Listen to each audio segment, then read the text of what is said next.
வணக்கம். ஸோ இந்த வீடியோவில் நம்ம என்ன பார்க்குறோம் அப்படின்னு பார்த்தீங்க அப்படின்னா, ஒரு முக்கியமான நோட்டிஃபிகேஷன் தான். அதாவது இது ஒரு ஷார்ட் நோட்டீஸ் தான். இதுக்கான அஃபீஷியல் நோட்டிஃபிகேஷனுங்கிறது வரும்பொழுது இன்னமும் தெளிவாக நம்ம சொல்லுவோம். இந்த எம்ப்ளாய்மெண்ட் நியூஸில் வந்த ஷார்ட் நோட்டீஸை பற்றி தான் இதில் தெளிவாக பார்க்க போகிறோம். ஓகேவா? ஸோ அதில் சொல்லப்பட்டுள்ள விஷயம் என்ன, இது எந்த எக்ஸாமினேஷன்ஸ் எந்த டிபார்ட்மெண்ட் கீழே வருது அப்படிங்கிற ஒரு விஷயத்தையும் இதில் நம்ம தெளிவாக பார்க்க போகிறோம். ஸோ முக்கியமாக ஐபி இன்டெலிஜென்ட் பியூரோ அப்படின்னு சொல்லப்படக்கூடிய தான் ஐபியினுடைய ஃபுல் ஃபார்ம். ஸோ இந்த இன்டெலிஜென்ட் பியூரோவில் நிறையா போஸ்டிங் தான் போட்டுக்கிட்டே இருக்காங்க. ஓகே. ஸோ லாஸ்ட்டாக ஜியோன்னு சொல்லக்கூடிய ஜாயிண்ட் இன்டெலிஜென்ட் ஆஃபீஸர் போட்டாங்க. அதே மாதிரி அதுலேயே செக்யூரிட்டி அசிஸ்டன்ட் போட்டாங்க. அதே எஸ்சின்னு சொல்லப்படக்கூடிய போஸ்ட்டுக்கும் அதே மாதிரி எம்டிஎஸும் போட்டிருந்தாங்க. இப்போ அதே மாதிரியான இந்த ஐபியிலே பார்த்திங்க அப்படின்னா மல்டி டாஸ்கிங் ஜென்ரலாக போடுறாங்க. ஓகே. ஸோ எம்டிஎஸ் போஸ்டிங் போட போகிறாங்க. ஸோ அதுக்கான வேக்கன்சியும் சரி இந்த ஷார்ட் நோட்டீஸும் ரிலீஸ் பண்ணியிருக்காங்க எம்ப்ளாய்மெண்ட் நியூஸில். இது minister of home affairs. Okay. So உள்துறை அமைச்சகத்துக்கு கீழே வரக்கூடிய ஒரு டிபார்ட்மெண்ட் இதுதான். அப்போது இதில் எங்கெங்கெல்லாம் வேக்கன்சி இருக்குது அப்படிங்கிறத ஒட்டுமொத்தமாக சொல்லியிருக்காங்க. ஸோ நம்ம இப்போ தமிழ்நாடு இருக்குது அப்படின்னு பார்த்தீங்கன்னா தமிழ்நாடு சென்னை வரும். ஓகே. ஸோ சென்னையில் எத்தனை வேக்கன்சி அப்படின்னு பார்த்தீங்க அப்படின்னா பொது பிரிவில் நீங்கள் 4 ஜாப் இருக்குது. ஓகே. ஸோ சென்னை தான் எதிர்பார்க்கக்கூடியதாக இருக்கும். சென்னையில் பார்த்திங்க அப்படின்னா பொது பிரிவில் மொத்தமாக 4 போஸ்டிங் இருக்குது. ஓபிசி நான் கிரிமி லேயரில் ஒரே ஒரு போஸ்டிங்கும், எஸ்சியில் 5 போஸ்டிங் இருக்குது. எஸ்சி கேண்டிடேட் போஸ்டிங்கே கிடையாது. ஓகே. அதான் 0 இருக்குது. எக்கனாமிக் செக்ஷனுக்கும் போஸ்டிங் கிடையாது. டோட்டலாக இங்கே நம்ம சென்னையில் 10 போஸ்டிங் இருக்குது அப்படிங்கிறத நம்ம தெரிஞ்சுக்க முடியும். அதே மாதிரி பக்கத்தில் இருக்கிறது பார்த்திங்க அப்படின்னா உங்களுக்கு இதிலே அதிகமான போஸ்டிங் எங்கே இருக்குது அப்படின்னு பார்த்தீங்கன்னா மும்பையில் இருக்குங்க. ஓகே. மும்பையில் ஏன்னா மும்பையில் இருக்குது. அதேமாதிரி டெல்லியிலையுமே இருக்குது. ஓகே. ஸோ டெல்லியில் தான் இருக்கிறதுல ஹையஸ்ட்டுன்னு நினைக்கிறேன். டெல்லியில் மட்டும் எவ்வளோ போஸ்டிங் இருக்குது அப்படின்னு பார்த்தீங்க அப்படின்னா இங்கே பாருங்கள், பொது பிரிவில் 44 போஸ்டிங் இருக்குது. ஓபிசி நான் கிரிமினல் 30, எஸ்சியில் 4, எஸ்டியில் 17 போஸ்டிங் இருக்குது. எக்கனாமிக் செக்ஷன் 13, டோட்டலாக 108 போஸ்டிங் இந்த ஐபியில் இந்த எம்டிஎஸ் போஸ்டிங் இருக்குல்ல அதில் டெல்லியில் இருக்குது. அதாவது ஐபியோட ஹெட் குவார்ட்டர்ஸாக இருக்கக்கூடியது டெல்லியில் தான் இருக்குது. அங்கே பார்த்தீங்கன்னா மொத்தம் 108 போஸ்டிங் வேக்கண்ட் இருக்குது. ஓகே. நம்ம சென்னையை பொறுத்த வரைக்கும் 10 போஸ்டிங் தான். மற்றது பார்த்திங்கன்னா அடுத்ததாக பெருசாக பார்த்திங்க அதிகமாக எங்கே வேக்கண்ட் இருக்குது அப்படிங்கிறதுனா மும்பையில் இருக்குது. ஓகே. ஸோ டெல்லிக்கு அடுத்தாப்புல மும்பையில் இருக்குது. மும்பையில் டோட்டலாக மொத்தம் 22 வேக்கன்சி இருக்குது. அது எக்கனாமிக் பொது பிரிவில் 10 போஸ்டிங்கும், ஓபிசியில் நான் கிரிமி லேயரில் 4, அதே மாதிரி எஸ்சியில் 4, எஸ்டியில் 1 போஸ்டிங்க்கும், எக்கனாமிக் செக்ஷனில் 3, டோட்டலாக 22 போஸ்டிங் நம்ம மும்பையில் இருக்குது. ஓகே. ஸோ அதேமாதிரி தெரிஞ்சுக்கிறீங்க. ஃபஸ்ட்டு நம்ம டெல்லியில் தான் அதிகமான போஸ்டிங் இருக்குது. 100க்கும் மேற்பட்ட 108 போஸ்டிங் இருக்குது. அது பார்த்தீங்கன்னா டெல்லியில் ஐபியோட ஹெட் குவார்ட்டர்ஸ்லேயே இருக்குது அப்படிங்கிற மாதிரி சொல்லியிருக்காங்க. நிறைய பேரும் அதுக்கு தான் டேர் கட்டு போடுவாங்க. டோட்டலாக பார்த்திங்கன்னா இங்கே வேரியஸான கிட்டத்தட்ட ஒரு 37 பிளேசஸில் இந்த வேலைங்கிறது இருக்குது. அது டோட்டலாக எவ்வளோ போஸ்டிங் போட்டிருக்காங்க அப்படின்னு பார்த்தீங்கன்னா இதில் பிரிவு அடிப்படையில் போட்டிருக்காங்க. இப்போ பாருங்களேன், இது யூஆர் பொது பிரிவில் டோட்டலாக 160 போஸ்டிங்கு. அடுத்து இது ஓபிசியில் பார்த்திங்க அப்படின்னா உங்களுக்கு 72 போஸ்டிங் டோட்டலாகவும், எஸ்சியில் 42, 54 போஸ்டிங் எஸ்டியில் கொடுத்துருக்காங்க. எக்கனாமிக் வீக்கர் செக்ஷன் இருக்கலாம் அவங்களுக்கு 34, டோட்டலாக இங்கே 362 நினைக்கிறேன். இங்கே சரியாக அந்த பிரிண்டில் தெரில. 362 போஸ்டிங் இதில் இருக்குது. ஓகேவா. ஸோ 362 போஸ்டிங்க்கான நோட்டிஃபிகேஷனாக தான் இதை பார்க்கப்படக்கூடியதாக இருக்குது.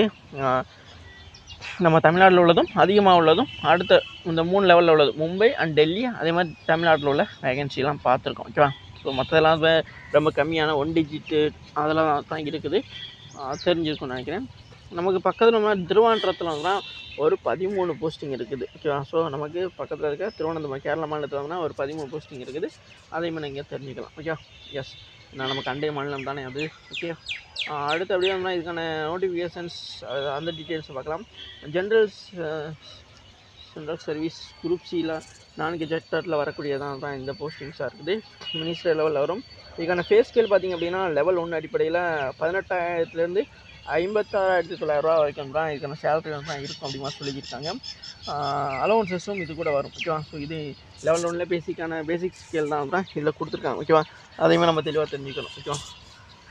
நல்ல ஒரு சேலரியில் நல்ல ஒரு அலவன்ஸில் வரக்கூடியதான்.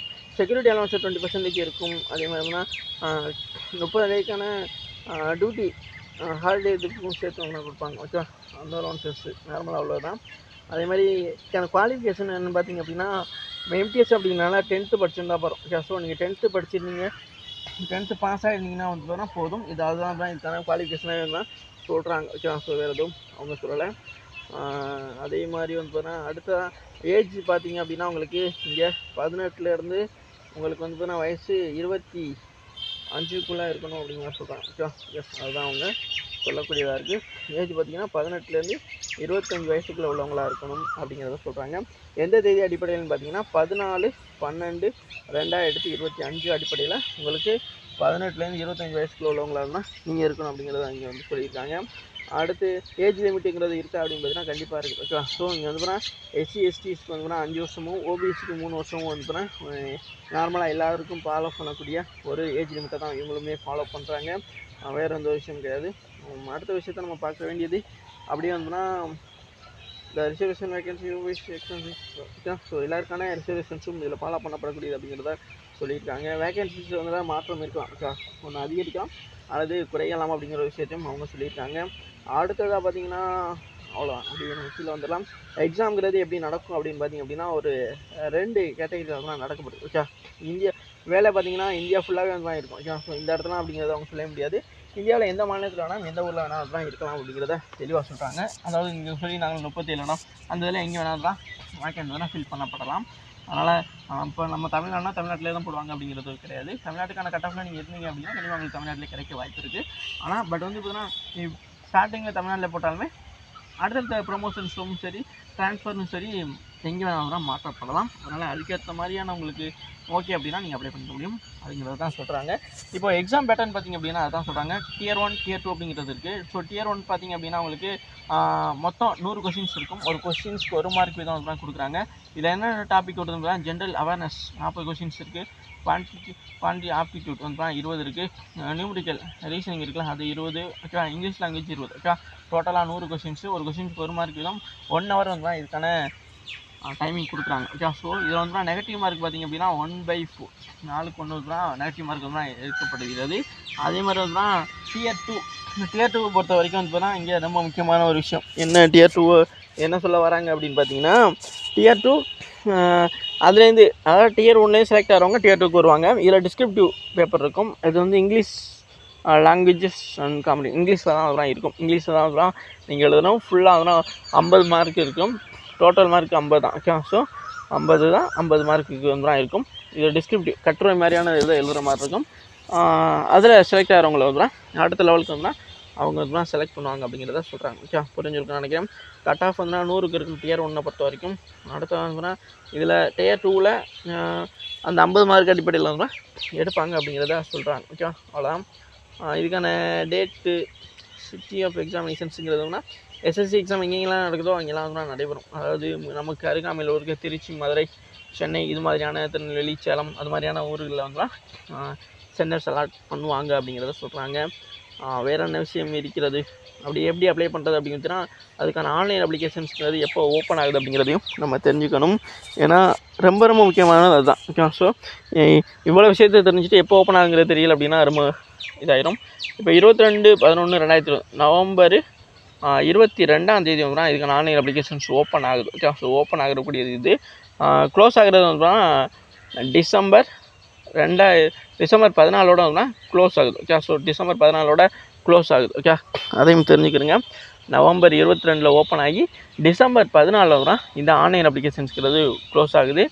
எக்ஸாம் ஃபீஸ் அப்படிங்கிறதும் இருக்குது. ஓகே, எக்ஸாம் ஃபீஸ் பார்த்திங்க அப்படின்னா இது 100 ரூபா. எப்போ நம்ம எஸ்எஸ்சியில் வாங்குற மாதிரியான ஒரு 100 ருபீஸ் வந்து பார்த்திங்க அப்படின்னா இதில் வந்து வாங்குறாங்க ஃபீஸ், எக்ஸாம் ஃபீஸாக. பரவாயில்ல, மற்ற எக்ஸாமினேஷன்ஸ் தான் 650-750 கிட்ட வாங்கிட்டு இருந்தாங்க. பட் வந்து எக்ஸாம் ஃபீஸ் தான் 100 ரூபா. அப்படியே கீழே வந்து தான் கொடுத்துருக்காங்க பாருங்க. இதுக்கு தனியாக வந்து 550 ரூபா கட்டணும். அப்போ டோட்டலாக வந்து பார்த்திங்க அப்படின்னா நீங்கள் 650 ரூபாய்க்கு வந்து பார்த்திங்க அப்படின்னா எக்ஸாமுக்கு வந்து நீங்கள் கட்டணும். ஓகேவா, ஸோ ரெக்யூர்மெண்ட் ப்ராசஸிங் சார்ஜ் அப்படிங்கிறது ஒரு 550 ரூபாயும் 100 ரூபா வந்து பார்த்திங்கன்னா இந்த எக்ஸாமினேஷன் ஃபீஸும் டோட்டலாக வந்து 650 ரூபா வந்து நீங்கள் கட்டுற மாதிரி இருக்குது. நான் என்னடான்னு பார்த்தேன், என்னடா 100 ரூபா தான் எஸ்எஸ்சி மாதிரி கொண்டு வராங்களோன்னு பார்த்தேன். கடைசியில் பார்த்தா கீழே வந்து பார்த்தா ஆப் வச்சுருக்காங்க. ஏன்னா ஏற்கனவே ஐபிஎல் நடக்கக்கூடிய எல்லா எக்ஸாமினேஷன்ஸும் இந்த ஃபீஸ் தான் வாங்கப்பட்டு. ஓகே, ஸோ எல்லா கேண்டிடேட்டுக்குமே வந்து பார்த்தீங்கன்னா இந்த 550 மேண்டிட்டியாக இருக்கும். இந்த எக்கனாமிக் செக்ஷன் ஓபிசி அவங்களுக்கு வந்து இந்த 100 எக்ஸ்ட்ரா சேஞ்ச் வரும். அதனால தான் 650 வந்து வருது. ஓகே, புரிஞ்சுருக்கு நினைக்கிறேன். நீங்கள் எஸ்சி எஸ்டி கேண்டிடேட்டாக இருந்தீங்கனாலுமே உங்களுக்கு 550 கட்டுற மாதிரி இருக்கும். இதில் எக்ஸ்ட்ரா 100 யாருக்கு கொடுத்து அப்படி போகிறா, எஸ்சி எஸ்டி அல்லாதவங்க இருக்காங்களே அவங்களுக்கு வந்து எக்கனாமிக் செக்ஷனு அதில் வரக்கூடிய ஆண்கள், அதாவது நீங்கள் பெண்களாக இருந்து எந்த கேட்டகரியாக இருந்தாலும் உங்களுக்கு 550 தான். அதே மாதிரி நீங்கள் ஆண்களாக இருந்து ஜென்ரல் எக்கனாமிக் செக்ஷன் ஓபிசி கேட்டகரியில் இருந்தீங்க அப்படின்னா இந்த 100 சேர்த்து கட்டுற மாதிரி இருக்கும். ஓகேவா, அதை புரிஞ்சுக்கிறேங்க. அவ்வளோதான். அதான் நான் கீழே தெளிவாக சொல்லியிருக்காங்க. 3 எக்ஸாமினேஷன்ஸ்ங்கிறது ஒன்லி ஆன்லைனில் மட்டும்தான் நடக்கும். ஒன்று வந்து பார்த்தீங்கன்னா ஆன்லைனில் நடக்கும். அதாவது டியர் 1 வந்து பார்த்திங்க அப்படின்னா உங்களுக்கு ஆன்லைனில் நடக்கும். ஓகேவா, ஸோ அதை தெரிஞ்சுக்கிறேங்க. டியர் 2 வந்து பார்த்திங்க அப்படின்னா ஆஃப்லைனில் நடக்கும். எப்படி ஆஃப்லைன் அப்படின்னு பார்த்தீங்கன்னா டியர் 1 வந்து பார்த்திங்கன்னா உங்களுக்கு சிபிடி தான். ஓகேவா, ஸோ அதனால் அது ஆன்லைனில் நடக்கும். எஸ்எஸ்சி எக்ஸாமினேஷன்ஸ் மாதிரி. அதே இது வந்து பார்த்திங்க அப்படின்னா டியர் 2ங்கிறது உங்களுக்கு டிஸ்கிரிப்டிவ்னால அது வந்து ஆஃப்லைனில் நடைபெறும் அப்படிங்கிறத அவங்க தெளிவாக சொல்கிறாங்க. ஓகேவா, ஸோ நீங்கள் உங்களுக்கு எக்ஸாமோடைய ஃபீயை வந்து பார்த்திங்கன்னா நீங்கள் வந்து டெபிட் கார்டு, கிரெடிட் கார்டு, அதே மாதிரி ஃபோன்பே, கூகுள் பே அது அப்படிங்கிற இந்த யூபிஐ ஆப் மூலமாகவும் நீங்கள் வந்து பே பண்ணிக்க முடியும் அப்படிங்கிறதும் அவங்க தெளிவாக சொல்கிறாங்க. அடுத்ததாக இந்த ஃபீ கட்டுறதுக்கான லாஸ்ட் டேட் வந்து பார்த்தீங்கன்னா 16/12/2025. ஓகே, ஸோ டிசம்பர் 16, 2025 வரைக்கும் தான் நீங்கள் இந்த ஃபீயை வந்து கட்டிக்கிற முடியும். ஸோ ஆன்லைன் அப்ளிகேஷன்ஸ் க்ளோஸ் ஆகிற டைம் 14/12 டிசம்பர் 14 இந்த ஆன்லைன் அப்ளிகேஷன்ஸ்ங்கிறது க்ளோஸ் ஆகுது. ஓகே, புரிஞ்சுருக்குன்னு நினைக்கிறேன். அவ்வளோதாங்க. ஸோ இதில் வேறு எந்த ஒரு முக்கியமான விஷயம் தரல.